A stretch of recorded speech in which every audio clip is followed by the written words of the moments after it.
नमस्कार दोस्तों, मेरा नाम है आशुतोष और आप देख रहे हैं डायनामिक इम्पल्शन। आज के इस वीडियो में हम बात करेंगे 2 दिसंबर 2021 के करंट अफेयर्स की और ज्ञान को कभी भी छोड़ना नहीं चाहिए, इसलिए वीडियो को अंत तक अवश्य देखिएगा। सबसे पहला प्रश्न है, हाल ही में नासकॉम ने एआई और आईओटी के लिए उत्कृष्टता केंद्र कहां लॉन्च किया? ए विजयवाड़ा, बी विशाखापट्टनम, सी बेंगलुरु, डी नई Delhi.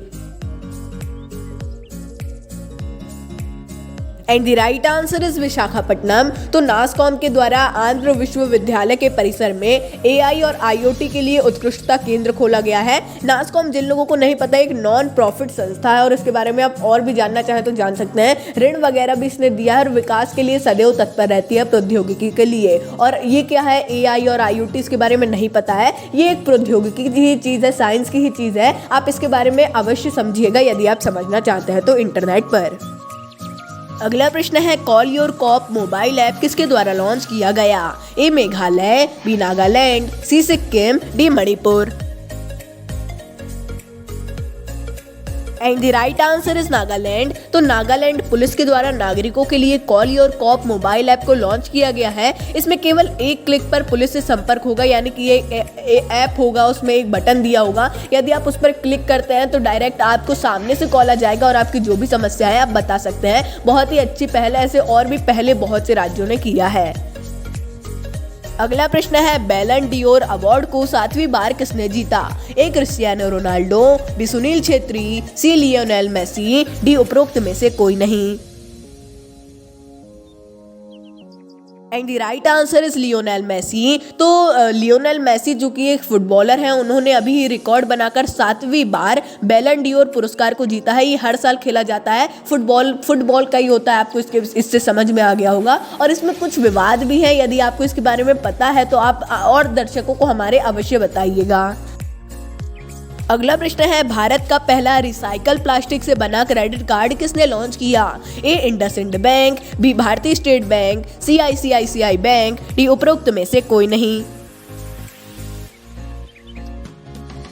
And the right answer is उपरोक्त में से कोई नहीं। तो Hong Kong and Shanghai banking corporation limited के द्वारा भारत में रिसाइकल प्लास्टिक से बना पहला क्रेडिट कार्ड लॉन्च किया गया है। इसे याद रखिएगा, Hong Kong and Shanghai banking corporation, इसने भारत में किया है और इसमें आइडेमिया जो कार्ड निर्माता कंपनी है वही कार्ड बनाएगा। अगला प्रश्न है, 7वां भारत अंतर्राष्ट्रीय विज्ञान महोत्सव कहाँ आयोजित किया जाएगा? ए Bengaluru, B New Delhi, C Goa, D Visakhapatnam. And the right answer is Goa. तो 7वां भारत अंतर्राष्ट्रीय विज्ञान महोत्सव गोवा में आयोजित किया जाएगा। इसे 10 से 13 नवंबर तक आयोजित किया जाएगा। 3 दिवसीय कार्यक्रम होगा। इंपॉर्टेंट क्वेश्चन है, आप इसके बारे में और भी जानना चाहें तो जान सकते हैं। अच्छा होगा यदि आपके पास टाइम हो, और ये एक इंटरेस्टिंग टॉपिक भी है। अगला प्रश्न है, छठे ब्रिक्स फिल्म महोत्सव की घोषणा किस देश में की गई? ए चीन, बी ब्राजील, सी रूस, डी भारत। और ब्रिक्स यानी ईंट की बात नहीं की जा रही है, जो संगठन है, देशों का समूह है, उसकी बात की जा रही है। And the right answer is Bharat. तो छठे ब्रिक्स फिल्म पुरस्कार की घोषणा गोवा भारत में ही की गई है। और ब्रिक्स, जैसा हमने बोला, ये ब्रिक्स यानी ईंट नहीं है। ब्रिक्स हमने एक वीडियो बना कर रखा है, यदि आप सर्च करते हैं ब्रिक्स डायनामिक इम्पल्शन तो हमारा वीडियो आ जाएगा। और आप अगर चैनल में जाते हैं उसमें भी आपको मिल जाएगा। जो वर्तमान में गोवा में इफ्फी चल रहा है, जो फिल्म महोत्सव चल रहा है भारत में, उसी के आयोजन में इसे भी लॉन्च किया गया है। अगला प्रश्न है, हाल ही में प्राकृतिक खेती पर कार्यशाला किसके द्वारा आयोजित की गई? ए कृषि मंत्रालय, बी नीति आयोग, सी चुनाव आयोग, डी उपरोक्त में से सभी सही। And the right answer is NITI Aayog. तो नीति आयोग के द्वारा आजादी के अमृत महोत्सव के ही तहत प्राकृतिक खेती पर एक कार्यशाला आयोजित की गई है। इसमें जो प्राकृतिक खेती हो रही है उसके बारे में बहुत सी जानकारियां दी जाएंगी और जानकारियों का लोग आदान प्रदान भी करेंगे। और इसी के लिए एक विशेष वेबसाइट को भी जारी किया गया है नीति आयोग के ही द्वारा। अगला प्रश्न है, हाल ही में किस पोस्ट सर्कल के द्वारा स्वच्छता पखवाड़ा मनाया गया? A Telangana, B Delhi, C Maharashtra, D Tamil Nadu.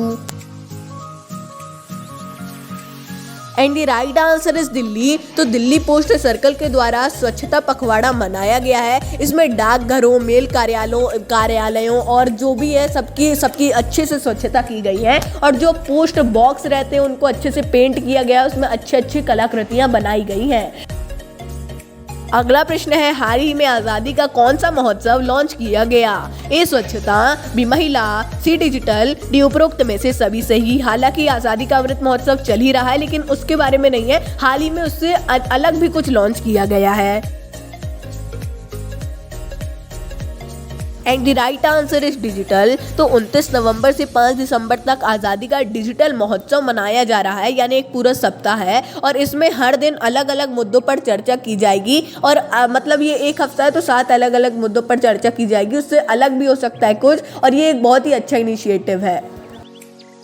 अगला प्रश्न है, 2 दिसंबर को कौन सा दिवस मनाया जाता है? ए राष्ट्रीय प्रदूषण नियंत्रण दिवस, बी राष्ट्रीय नदी स्वच्छता दिवस, सी सेना दिवस, डी शासन दिवस। And the right answer is राष्ट्रीय प्रदूषण नियंत्रण दिवस। तो प्रतिवर्ष 2 दिसंबर को प्रदूषण नियंत्रण दिवस मनाया जाता है। इसमें जल, वायु, मृदा और ध्वनि प्रदूषण पर रोक लगाने के लिए जागरूकता फैलाई जाती है। केवल वायु प्रदूषण ही नहीं, बहुत से ऐसे प्रदूषण है और इसके बाद भी आपको कोई नाम या मालूम है किसका भी प्रदूषण है तो आप उसको भी कमेंट में अवश्य बताइएगा। तो दोस्तों ये था अंतिम प्रश्न, मिलते हैं अगले वीडियो में। नमस्कार। Dynamic impulsion.